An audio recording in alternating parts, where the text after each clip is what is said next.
ನೋಡ್ತಾ ಇದ್ದೀರಾ CBT Kannada TV.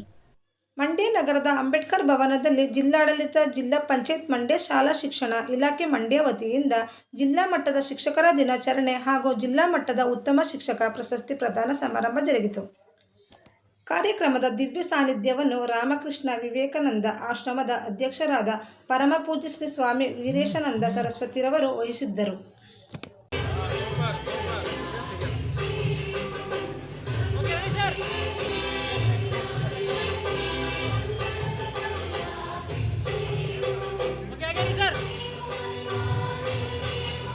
ಕೂಡ ಈ ಸಮಾಜದಲ್ಲಿ ಒಳ್ಳೆಯ ಪ್ರಜೆಗಳಾಗಬೇಕು, ಅಷ್ಟು ಬಿಟ್ಟರೆ ಬೇರೆ ಏನಿಲ್ಲ. ನಮಗೆ ಮಾರ್ಕ್ಸು ಅದು ಪಕ್ಕಕ್ಕಿಡೋಣ, ಮಾರ್ಕ್ಸ್ ಜೊತೆಗೆ ರಿಸಲ್ಟ್ ಬೇಕು ಅಂತಲೂ ಕೂಡ ಹೇಳಿದ್ದೀವಿ.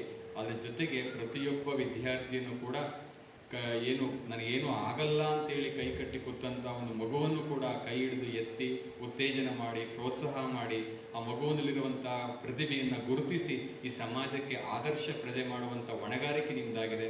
ಆ ಹೊಣೆಗಾರಿಕೆಯನ್ನು ತಾವೆಲ್ಲ ಅರಿತುಕೊಂಡು ಒಳ್ಳೆಯ ಕೆಲಸವನ್ನು ಮಾಡಬೇಕು ಅಂತ ಮತ್ತೊಮ್ಮೆ ಹೇಳ್ತಾ ನಿಮಗೆಲ್ಲರಿಗೂ ಕೂಡ ಮತ್ತೊಮ್ಮೆ ಶಿಕ್ಷಕ ದಿನಾಚರಣೆ ಶುಭಾಶಯಗಳನ್ನು ಹೇಳಲಿಕ್ಕೆ ಇಚ್ಛೆ ಪಡ್ತಾರೆ. ನಮಸ್ಕಾರ. ಶಿಕ್ಷಕ ವೃತ್ತಿ ಯಾವ ರೀತಿ ಇರಬೇಕು ಅಂತ ಹೇಳಿ, ಅನ್ಯಕ್ಷೇತ್ರೇ ಕೃತಂ ಪಾಪಂ ಪುಣ್ಯಕ್ಷೇತ್ರೇ ವಿನಾಶತಿ ಪರಂತು ಶಿಕ್ಷಣ ಕ್ಷೇತ್ರೇ ಕೃತಂ ಪಾಪಂ ವಜ್ರಲೇಪೋ ಭವಿಷ್ಯತಿ ಅಂತೇಳಿ, ಅನ್ಯಕ್ಷೇತ್ರದಲ್ಲಿ ನಾವು ಪಾಪ ಮಾಡಿದರೆ ಪುಣ್ಯಕ್ಷೇತ್ರಗಳಿಗೆ ಹೋಗಿ ಆ ಪಾಪವನ್ನು ಪರಿಹರಿಸ್ಕೊಳ್ಬೋದು. ಆದರೆ ಶಿಕ್ಷಣ ಕ್ಷೇತ್ರೇ ಕೃತಂ ಪಾಪಂ ವಜ್ರಲೇಪೋ ಭವಿಷ್ಯತಿ ಅಂತ, ಶಿಕ್ಷಣ ಕ್ಷೇತ್ರದಲ್ಲಿ ಇದ್ಕೊಂಡು ನಾವು ಶಿಕ್ಷಕರಾಗಿ ನಾವು ಪಾಪ ಮಾಡಿದರೆ ಅದು ನಮ್ಮ ಮುಂದಿನ ಭವಿಷ್ಯದಲ್ಲಿ ವಜ್ರದಂತೆ ನಮಗೆ ಅಂಟಿಕೊಳ್ಳುತ್ತೆ. ಆ ಪಾಪವನ್ನು ನಾವು ಯಾವ ಪುಣ್ಯಕ್ಷೇತ್ರಕ್ಕೆ ಹೋದರೂ ಕೂಡ ತೊಳೆದುಕೊಳ್ಳಲಿಕ್ಕೆ ಆಗೋದಿಲ್ಲ ಅನ್ನುವಂಥ ಮಾತನ್ನು ಹೇಳಿದ್ದಾರೆ. ಈ ಎಲ್ಲ ಸಾರಾಂಶವೂ ಕೂಡ ಸ್ವಾಮೀಜಿಯವರು ಕೂಡ ಬಹಳ ಅರ್ಥಪೂರ್ಣವಾಗಿ ಹೇಳಿದ್ದಾರೆ. ವಿಶೇಷವಾಗಿ ನಾನು ನನ್ನ ಕೊರೆಗೆ ಹೋಗೊಟ್ಟು ಸ್ವಾಮೀಜಿಯವರು ತುಮಕೂರಿಂದ ಬೆಳಿಗ್ಗೆ 5:45 ಎದ್ದು ಬಂದು ಇವತ್ತು ಒಳ್ಳೆಯ ಒಂದು ಪ್ರವಚನವನ್ನು ನೀಡಿದ್ದಾರೆ.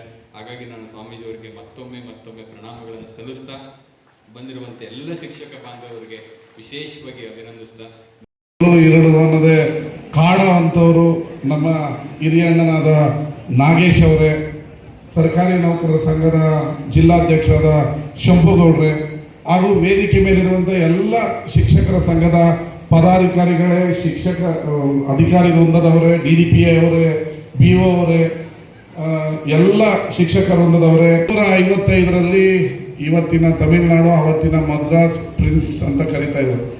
ಆಗೆಲ್ಲ ಉತ್ತರ ಪ್ರದೇಶಕ್ಕೆ ಒಂದು ಹೆಸರು, ಬಂಗಾಳಕ್ಕೆ ಒಂದು ಹೆಸರು, ದಕ್ಷಿಣ ಭಾರತಕ್ಕೆ ಮದ್ರಾಸ್ ಪ್ರಿನ್ಸ್ ಅಂತ ಕರಿತಿದ್ರು. ಅಲ್ಲಿ ಹುಟ್ಟಿದಂಥ ಸರ್ರಪಲ್ಲಿ ರಾಧಾಕೃಷ್ಣರವರ ಈ ದೇಶದಲ್ಲಿ ಮೊದಲ ವಿದ್ವಾಂಸರಾಗಿದ್ದರು, ಬಹಳ ತತ್ವಜ್ಞಾನಿಯಾಗಿದ್ದರು, ಶಿಕ್ಷಕರ ಬಗ್ಗೆ ಅಪಾರ ಪ್ರೀತಿಯನ್ನು ಇಟ್ಕೊಂಡಿದ್ರು. ಅವರ ಜನ್ಮದಿನವನ್ನು ಸೆಪ್ಟೆಂಬರ್ 5 ಶಿಕ್ಷಕರ ದಿನಾಚರಣೆಯನ್ನಾಗಿ ಈ ದೇಶದಲ್ಲಿ ಆಚರಿಸಬೇಕು ಅಂತೇಳಿ ಶಿಕ್ಷಕರ ಆತ್ಮ ಗೌರವಕ್ಕೆ ಒಂದು ಬುನಾದಿಯನ್ನು ಹಾಕಿದವರು ಸರ್ರಪಲ್ಲಿ ರಾಧಾಕೃಷ್ಣ ಅವರು. ಅವರ ಜನ್ಮ ದಿನಾಚರಣೆಯನ್ನು ಯಾವಾಗಲೂ ಸೆಪ್ಟೆಂಬರ್ 5ನೇ ತಾರೀಕು ನಮ್ಮೆಲ್ಲರಿಗೂ ಪಾಠ ಹೇಳ್ಕೊಟ್ಟು ನಿಸ್ವಾರ್ಥದಿಂದ ಮಕ್ಕಳನ್ನು ಎರಡನೇ ತಾಯಿಯಾಗಿ ಗುರುವಾಗಿ ತಿದ್ದುತ್ತಾ ಇರುವಂಥ ಅವರ ಜೀವನವನ್ನು ಯಾವುದೇ ಆಸೆ ಆಕಾಂಕ್ಷೆ ಇಟ್ಕೊಳ್ಳದೆ ಒಬ್ಬ ಮನುಷ್ಯನನ್ನಾಗಿ, ಒಬ್ಬ ವ್ಯಕ್ತಿಯನ್ನಾಗಿ ಇಡೀ ಸಮಾಜದಲ್ಲಿ ನಿಲ್ಲಿಸ್ತಾ ಇರುವಂಥ ಇಡೀ ಭಾರತದ ಶಿಕ್ಷಕರ ವೃಂದಕ್ಕೆ ಇವತ್ತು ಶಿಕ್ಷಕರ ದಿನಾಚರಣೆಯನ್ನು ಆಚರಿಸ್ಕೊಂಡು ಬರ್ತಾ ಇದ್ದೀವಿ. ಇದೊಂದು ದೊಡ್ಡ ಕುಟುಂಬ, 2.5 ಲಕ್ಷ ಜನ ಇಡೀ ರಾಜ್ಯದಲ್ಲಿ ಶಿಕ್ಷಕರಿದ್ದಾರೆ. ಸರ್ಕಾರ ಕೂಡ ಅವರ ಆಗು ಹೋಗುಗಳ ಬಗ್ಗೆ ಕಾಲಕ್ಕೆ ಅವರ ಜೊತೆ ನಿಂತಿದೆ. ನಿನ್ನೆ 3 ವಿಷಯಕ್ಕೆ ನಮ್ಮ ಮುಖ್ಯಮಂತ್ರಿಗಳನ್ನು ನಿಮ್ಮ ಶಿಕ್ಷಕರ ಸಂಘದ ಅಧ್ಯಕ್ಷರಾದಂಥ ನಾಗೇಶ್ ಅವರ ನೇತೃತ್ವದಲ್ಲಿ ಭೇಟಿ ಮಾಡಿದರು. ಅದಕ್ಕೆ ಸರ್ಕಾರ ಕೂಡ ಸಮ್ಮತಿ ಸೂಚಿಸಿದ್ದು 1 ತಿಂಗಳಲ್ಲಿ ಗೊರೂರು ರಾಮಚಂದ್ರ ಅವರ ಸಮಿತಿಯನ್ನು